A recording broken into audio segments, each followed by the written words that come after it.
Hey everyone, in this video we will be using Python inside of Jupyter Notebook to do some web scraping. Starting out for the requirements, you're going to need Beautiful Soup 4 and Request installed into your machine, and you need to import them as well. And I will link this notebook in the description so everyone can look at it. So starting out, you need a website to scrape from. So in this instance, I'm just going to use the RuneScape wiki for money making guides, which has a bunch of data about the best money making guides inside of the game. And not all websites like you scraping, and they have different parameters for like, hey, you can only scrape between these times, or don't overload our server and stuff. So definitely check into that before you actually start web scraping.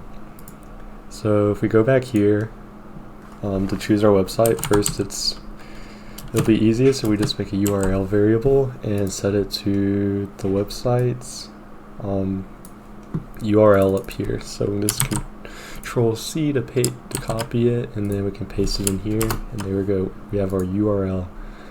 And now, once we have our URL, we actually have to start working with it. And to do that, the first thing that we want to do is we want to request data from this URL, from this website. And to do that, we can make a page variable, you can name it whatever, and we're going to use the request package to request information from this URL, which is the money making website.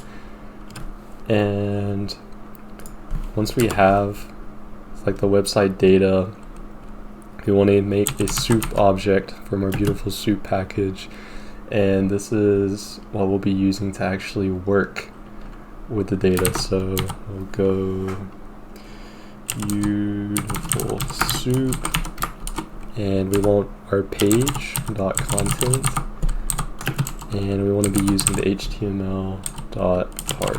So I'm going to go ahead and run that really quick. So we can go ahead and run this cell really quick. Once we have our page and we have the soup object that we're actually going to be working with the data with. Now if we just like print out soup, you'll see that it looks something like ridiculous. This is just all the HTML within the web page. So this is like all the contents on top of the web page. So what are we going to do with all this content? Well, we can go to the website itself, and you have to find what you want to scrape from the website. So in this case, let's just scrape like the method's name, like the money making method's name. So on the website, you want to go to view page source, and if you've never seen HTML before, there's basically like a bunch of different tags, and you want to find the tag that the data is in that you want to find. So in this case, I already know that we're going to be looking for table data tags, and as we can see right here, if we just do Control F and search TD inside of these little brackets, it'll bring up our table data tag. And the very first one happens to be crafting nature runes through the abyss. So if we want to get this information, if you like the video so far, remember to like, comment, and subscribe for future Python content. And if you want to support me, you can sign up on Robinhood on the link in the description, and you'll receive a free stock. Thank you. So once we have all of this inside of a soup object, we only want the table data tags. So to reduce this down just to the HTML that is table data, we can name a variable, let's just call it methods.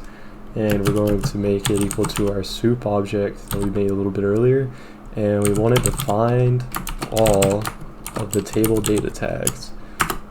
Nice. And now the next step is we want to just get like the first table data, for instance. So like crafting the nature runes through the abyss, I'm pretty sure is what it was called. So if we do methods, which should be all of the table datas.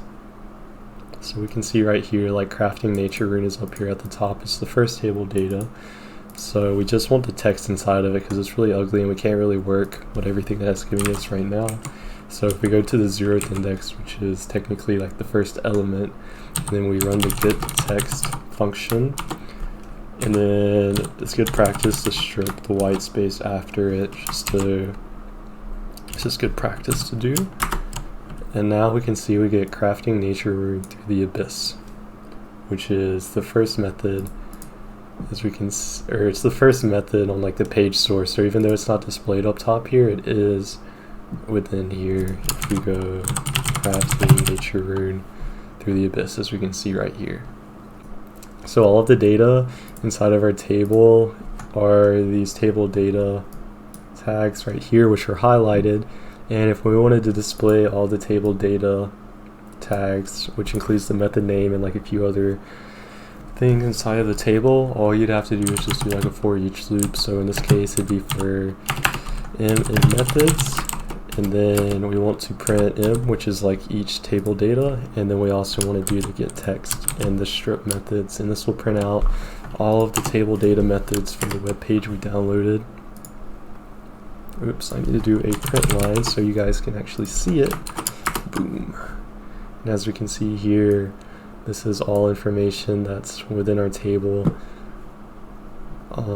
So if we go like picking potatoes, for instance, we have like picking potatoes 18,000 GP per hour, like no skills it's collecting, and it's like low effort, I'm pretty sure. So if we go back to the official website or the wiki page and do picking potatoes, you can see that it runs across, like the table data runs across here nice and clean, and you guys can work with stuff like this if you know how to use Python. Alright, thanks everyone for watching.